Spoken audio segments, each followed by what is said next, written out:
across the board here. Let's take a look at your weather headlines here. We're on the weather watch. 1 to 3 inches of rain. If we could get higher than that, and the best chance to get up around 3 inches, I think would be in the eastern half of the state. The farther east you go, the better chance you have of seeing that.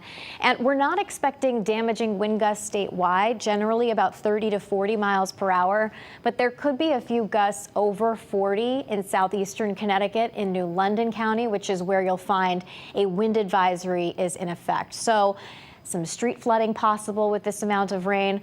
Also the potential for maybe some isolated power outages, just because all of those little leaves on the trees can act like tiny parachutes, adding more friction. And I know that trees are really stressed after the ongoing drought that we are definitely continuing to chip away at. And I'll show you more on that in just a little bit.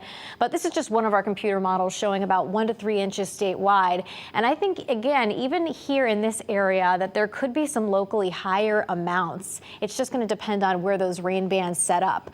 Now, so far, we've seen 1/10 of an inch of rain for the New Haven area, but 3/4 of an inch of rain in Danbury. So this is where the rain is adding up the fastest. And we got the U.S. Drought Monitor report in today. It gets updated every Thursday. And things are definitely getting a little bit better week after week. The biggest area that we saw improvement was in western Connecticut, which is in severe drought.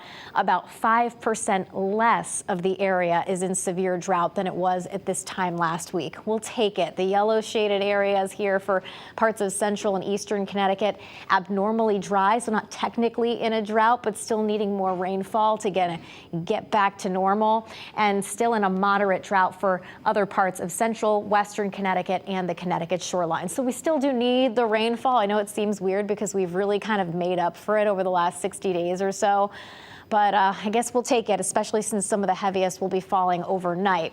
Regarding wind gusts, I'm going to go back through that again 30 to 40 miles per hour, but southeastern Connecticut is where those gusts could be even higher. So we'll be watching that chance for some downed tree limbs, maybe a few outages. I think it will be more likely there. Here's that heaviest rainfall in western Connecticut that we were just talking about, how Danbury's quickly racked up 3/4 of an inch of rain here. Meanwhile, it's quieter in central Connecticut, and here is some lightning here offshore, and watching that moving towards Rhode Island. We'll see if it ends up clipping parts of Connecticut as well. There is a chance for a rumble of thunder overnight, though not everybody would see one or hear one. We can't see thunder. Tonight, lows dropping back into the 50s. Here's a look at the future radar. Midnight, still seeing periods of rain.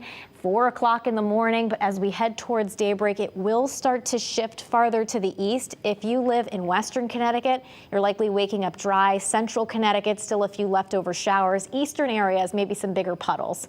So check in with the morning show crew. Then clouds will break for sunshine, and the rest of the day is looking really nice with high temperatures climbing into the mid to upper 60s. The weekend looks great. Highs in the mid to upper 60s Saturday, Sunday middle 60s, some rain Monday into Tuesday, and then cooler temperatures as we head through much of next week, guys.